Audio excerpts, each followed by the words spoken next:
We started out with a penny saved being a penny earned. So we pointed out on this amortization schedule that, just as an example, this is not exactly what I teach, but it's just an example.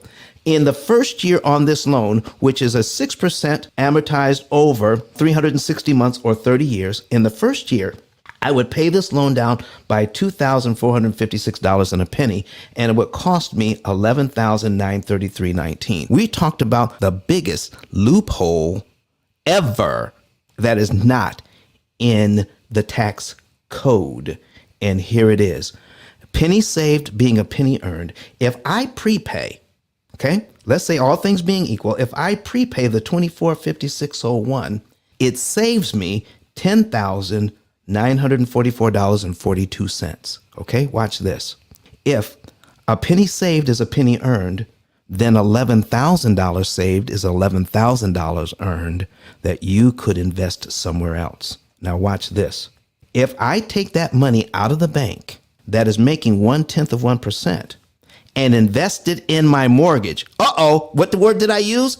I'm taking $2,456 and a penny, investing it in my mortgage, and what do I receive? What is my return on that? I get out of that $10,944.42 in interest I did not have to pay to get the same equity. So how do you calculate your return on investment? You take your income and divide it by the total assets. My income here, or my savings, is $10,944. I'm putting it on the screen right now.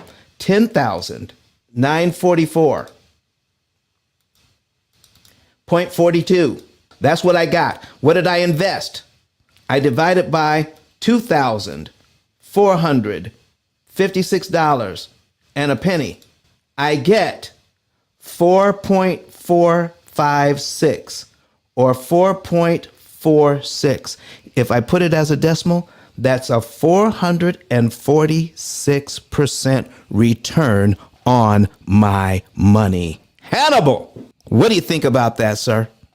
Man, I think your method is absolutely brilliant, riveting.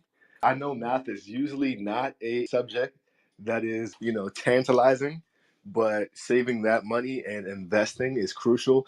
And me personally, I think investment is absolutely important. I understand the power of compound interest. Now, the same kind of concept that you're teaching with the P.I.L.L method to like saving money, when you catapult that to reallocating that money and putting it in an instrument that gains money, and you're consistent and do that, like that takes your wealth to a whole other level. So if people went to a site like investor.gov, and if people typed in compound interest calculator in Google, the first result that comes up is investor.gov. So all the money that you're saving them, if they take that amount and they put that in the calculator for the initial amount, and they put a marginal amount in every other month, like $100 or so, and they did that for 30 years, 20 years, the number on that calculator would really surprise them, and it'll go from paying somebody else to making money. So I think it was either Benjamin Franklin or Einstein that says, he who understands it earns it, he who doesn't pays it. And they were talking about compound interest. And it's that same concept. The bank understands compound interest and amortization, which is why they make all that money off of us. But you're trying to teach them to flip the script. I want everybody to flip the script on everything. The bank tells you to save, and they take the money you save and they invest it and make money with it. I want you to listen to people like Don and make money with that money. I want you to listen to people like Luis and get your home. I want you to listen to all the thought leaders that you see here on here. I want you to listen to someone like Kareen and multiply your money and your resources and things like that. So I'm happy to be here. I always say I want to be the dumbest person in the room, or I don't want to be the smartest person in the room. And today, I'm definitely not the smartest person in the room, which is exactly why I'm here.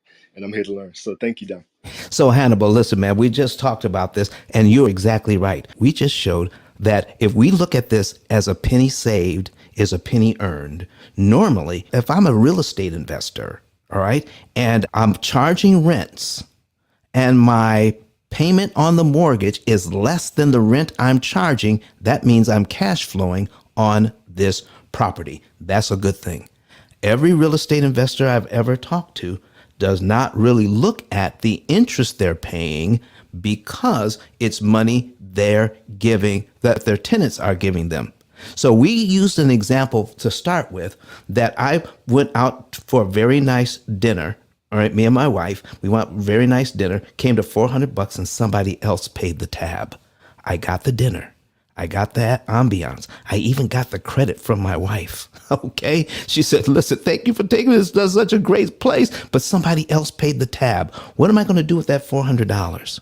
I want to invest that money. So that's $400 I could have paid, but I didn't pay.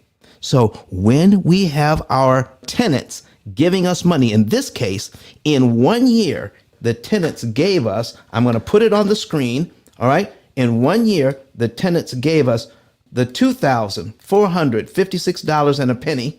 Okay. That part went to principal. They also gave us $11,933.19.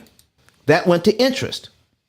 That's a total of $14,392.20 that my tenants gave me. My tenants gave me that money. But because I am cash flowing big time, I'm not looking at the fact that they gave me $14,000, but out of that money, I only got $2,456 and a penny worth of equity out of the money they gave me.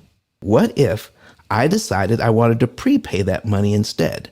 Take some money out of a dormant account, money that's sitting on the sideline, waiting to be spent on maintenance, waiting to be spent on repairs, but I have a little bit extra. I could give the bank that $2,456 up front and I get the same equity, but I save myself $10,944 in interest I don't have to pay now to get the same equity. So I'm getting equity faster and I'm getting equity cheaper, and my return on my money is almost 450% return on my money. Where else are you going to get that kind of return?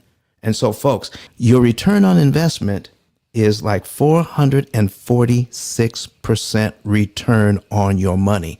Luis, where else are you going to get that kind of return on your money? It's... I don't know. Okay, well, I'll say it for you. Clip it!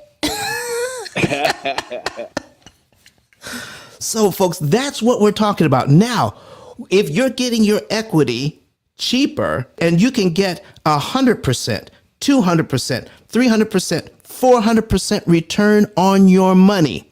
So, the money I save in interest, Luis, what tax do I pay on the $10,944 I did not pay the bank? Do I pay taxes on that?